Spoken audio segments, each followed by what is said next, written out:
Qui n'a jamais rêvé de remonter le temps pour se retrouver en plein Moyen-Âge? Bienvenue à Dourdan, la cité médiévale en plein cœur de l'Essonne. Classée monument historique, la forteresse de Dourdan fait la fierté de ses habitants.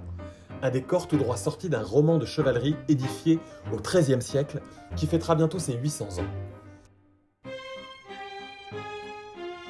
Aujourd'hui, le château m'ouvre ses portes. J'ai hâte de remonter le temps. Bon, reste à savoir si je vais être bien accueilli.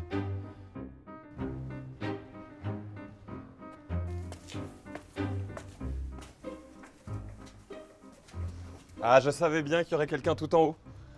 Bonjour Pauline, merci Bonjour de me Thomas. recevoir. On est où ici? Nous sommes au sommet du donjon. Alors ce donjon qui est d'une hauteur de 25 mètres aujourd'hui, mais à l'époque de sa construction au XIIIe siècle, il devait atteindre entre 35 et 50 mètres selon les scientifiques. Qui a construit ce donjon et ce château? C'est le roi de France Philippe Auguste. Donc en 1222, il décide la construction de ce château qui en fait déjà, première chose, va asseoir son pouvoir royal. Il faut vraiment qu'il reconfirme ce pouvoir.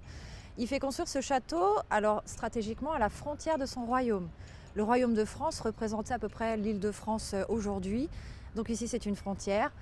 On place ce château fort pour se protéger. Ça protégeait aussi le commerce. Il y avait le commerce des poteries. Dourdan était une ville de potiers. Ces poteries à pattes rouges sont vendues dans tout le bassin parisien pour aujourd'hui. Donc c'est pareil, un commerce, ça se protège. Bon, sous Philippe Auguste, un château, c'est quoi exactement? Alors effectivement, on va parler de système philippien, les châteaux de Philippe Auguste. Alors en visite, je les appelle les châteaux Ikea parce qu'en fait, ils ont toujours le même modèle, le même principe. On va avoir un château de forme très simple, une forme carrée, avec dans chaque angle des tours d'angle. Entre les tours, vous avez ce qu'on appelle des courtines, un pan de mur entre deux tours. Et donc, sur ces tours d'angle, vous aurez des meurtrières qui seront dans différents angles, comme ça, il n'y a pas d'angle mort. On va avoir aussi le châtelet, la porte d'entrée du château qui est surprotégée, vu que toute ouverture, porte ou fenêtre sont des faiblesses dans les châteaux forts.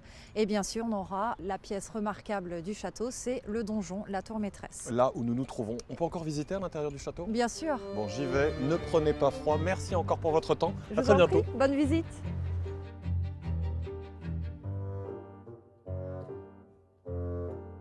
La salle basse et la salle haute du donjon possèdent des voûtes en croisée d'ogive.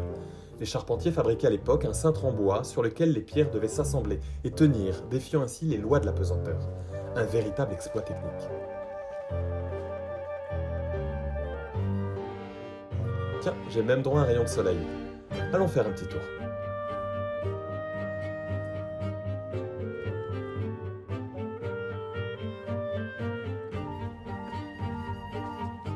Ce doit être l'une des meurtrières dont m'a parlé Pauline. D'ici, les archers pouvaient tirer dans toutes les directions pour repousser les assaillants.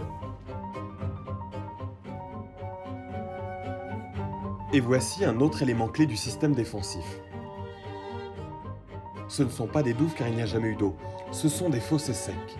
Larges de 12 mètres pour 6 mètres de profondeur, ils protégeaient l'entrée du château fort auquel on accédait par un pont-levis.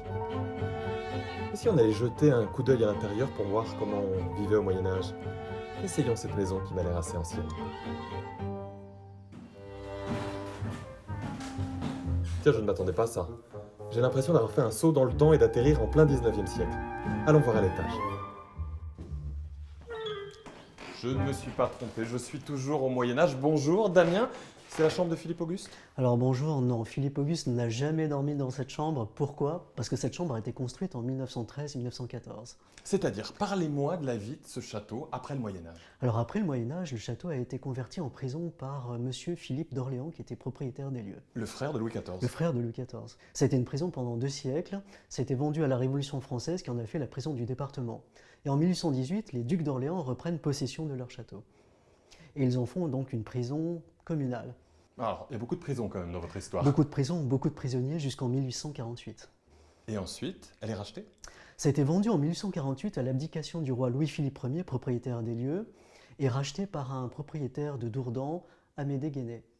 Qui a fait cette chambre incroyable? Qui en a fait une maison d'habitation. Non, il meurt en 1863, il cède son château à ses cousins, la famille Guyot. C'est vrai que c'est une histoire Complexe. absolument complexe. Aujourd'hui, on peut venir visiter ce château et découvrir des collections qui remontent à quoi, au 19e? Oui, quand on visite le château, on entre dans la maison d'habitation et le décor choisi par Joseph Guyot, propriétaire des lieux jusqu'en 1924. Et les visiteurs peuvent découvrir ce décor incroyable. Regardez cette belle chambre donc d'apparat, avec ce beau lit à baldaquin, cette belle cheminée moulée. C'est vrai que c'est magnifique. Je vous laisse faire une petite sieste. Faites comme chez vous. Moi, je vais profiter des derniers rayons du soleil.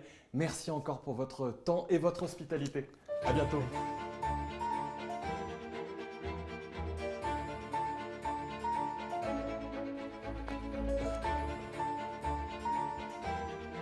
À Dourdan, les siècles défilent sous nos yeux, les époques s'entremêlent, mais 800 ans après sa construction, c'est bien le château médiéval qui trône encore fièrement en plein cœur de la ville.